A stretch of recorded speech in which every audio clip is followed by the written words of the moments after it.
In this video, we will show you how to replace your rear brake hardware on this 2009 Dodge Dakota. This is located behind your rear wheel. Let's get into it.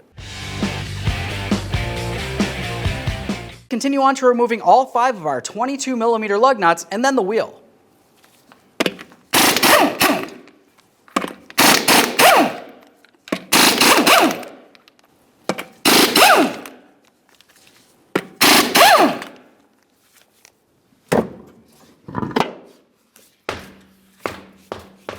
To remove the brake drum, it's a good idea to use some penetrant along each of the studs and the center hub of the axle.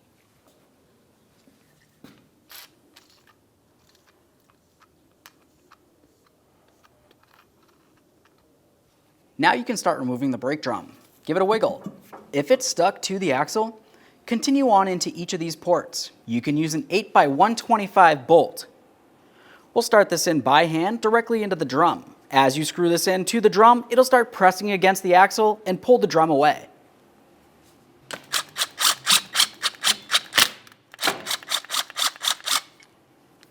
Once it's broken free, take hold of it and remove it from the vehicle.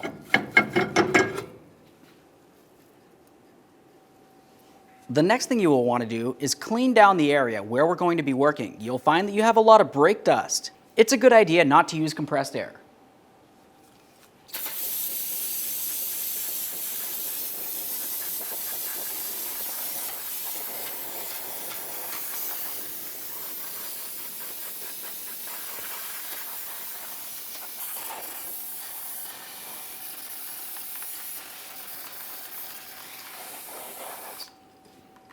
Now let's continue on to inspecting our brake shoes. If it looks like they have to be replaced, now's the time because you have to remove them to do the hardware anyway.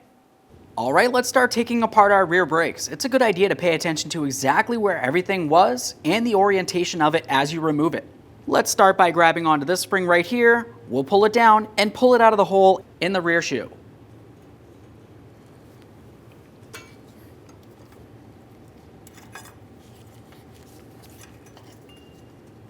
You'll notice sometimes when you take this apart, the adjuster arm will come off with it. That's okay, we'll separate this and set this aside. Make your way to the lower spring. Once again, grab it, pull it out of place, and remove it.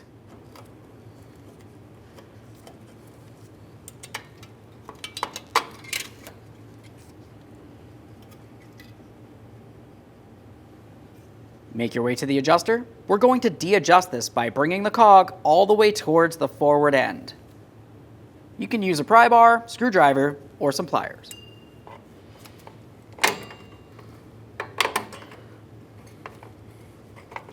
Once you've de-adjusted that as far as possible, we'll continue on to this forward upper spring. Remove it from the rear brake shoe.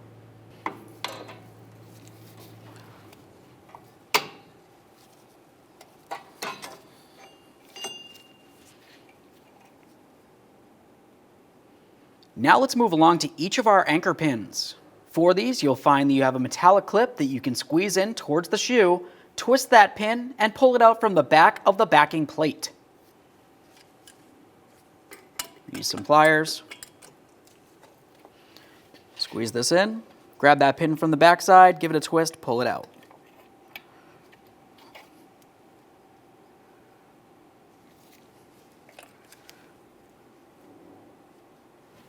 We'll do the same for the other anchor pin.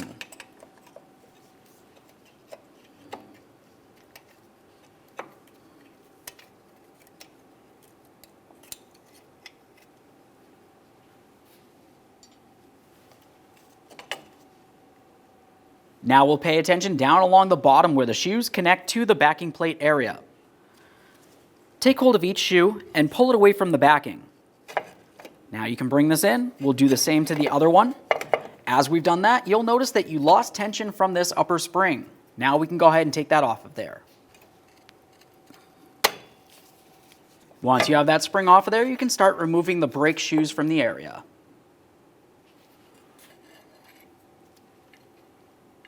Remove that rearward spring. At this point, we'll continue on to removing the adjuster with the emergency brake actuator. For this, we'll go ahead and take hold of it. If you were to look along the backside, you'll see where the cable goes into it. Now we can pull this out of the backing plate, being careful not to damage the boot.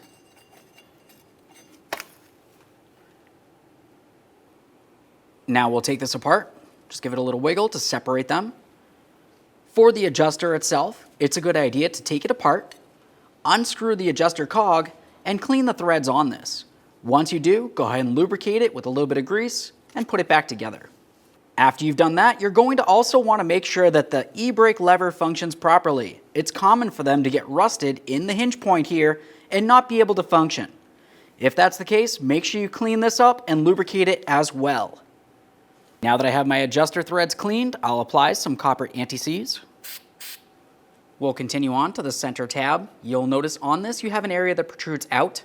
We want that facing away from the cog. Now we can install the rear half here. We'll slide this all the way down, aligning the tab with one of the slots. Once you have the actuator freed up, slide it through the backing plate. While it's back there, reattach your EBrake cable. Now we can attach the adjuster to the actuator. Slide this right on through here, line it up, slide it in as far as you can. Take some high temperature caliper lubricant and lubricate all of the contact points.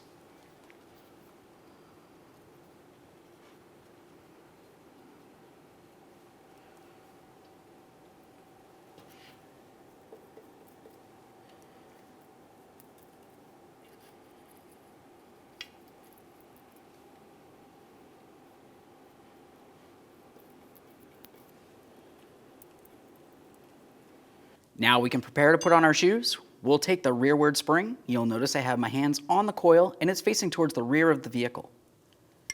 We'll slide that right along the back of the shoe and out through that slot. Now we can take this and bring it underneath our adjuster, putting the adjuster through the shoe. Take the other end of the spring and put it through this slot on the rearward shoe. Now we're going to take the shoe and put it through the emergency brake actuator.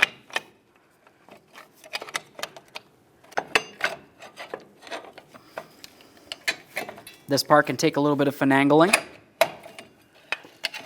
Once you have it together, carefully slide it over the wheel cylinder. After that's in place, make your way down along the bottom mounting point. Take your lower red spring and put it into each of these lower holes.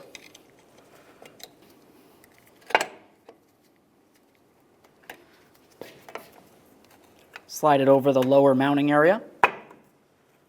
Push the spring down underneath this.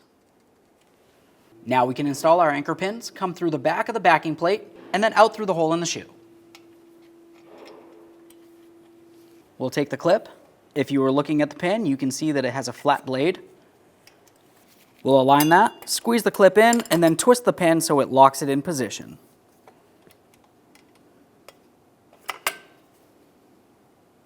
Do the same for the other anchor pin.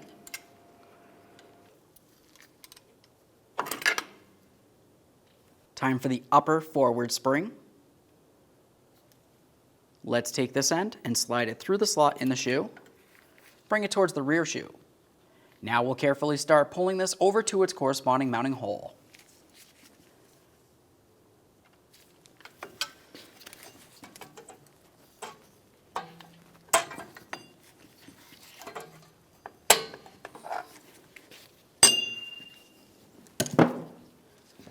Make sure that's pressed all the way into the shoe.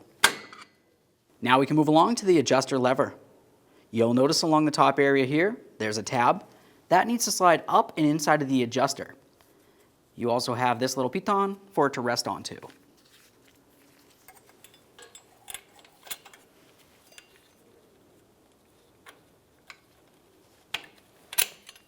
With that in position, we'll continue on to our last spring. We'll take this and put it through from the back side of the lever and bring it all the way down to this hole in the shoe. Before we continue on, I want to talk about this area here. This is the adjustment point, and if you were to look directly behind this at the backing plate, you'll find a slot that you can easily come behind with a screwdriver or small pry bar. Once you make your way in through there, you can make the adjustment on the cog. You can bring it one direction or the other to either expand the shoes from each other or bring them in closer as needed. Move along to cleaning the mating surface on the axle where your drum will sit. You can either use a wire brush or a light sanding disc.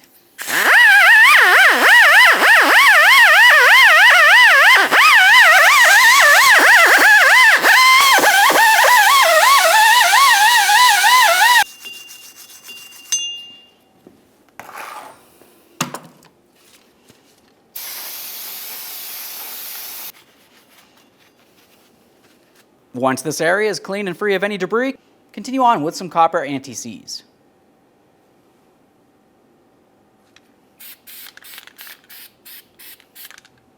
Continue on to cleaning the mating surface on your drum.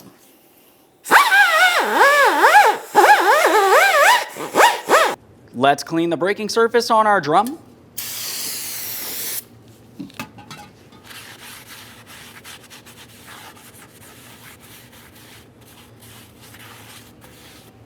Install the drum on the vehicle. Okay, the next step would be to go ahead and do the exact same thing on the other side of the vehicle. Once you've done that, carefully make your way into the passenger compartment and put the vehicle in neutral. That way there you can spin this as needed. We're going to continue with making an adjustment. To do this, we'll use our pry bar along the back side of the backing plate and turn that adjustment cog up or down to expand the shoes. While you're doing this, you want to be slowly trying to turn the brake drum a little bit, listening for drag.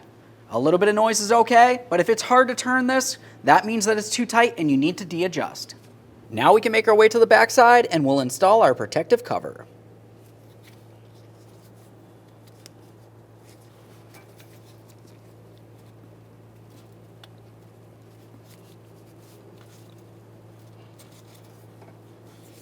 Okay, let's get ready to install our rear wheel.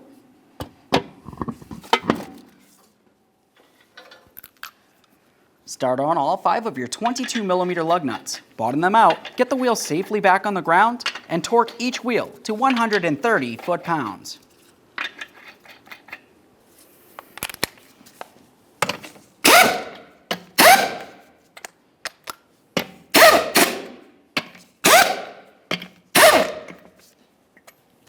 With the wheel safely on the ground, let's torque these in a crisscross manner.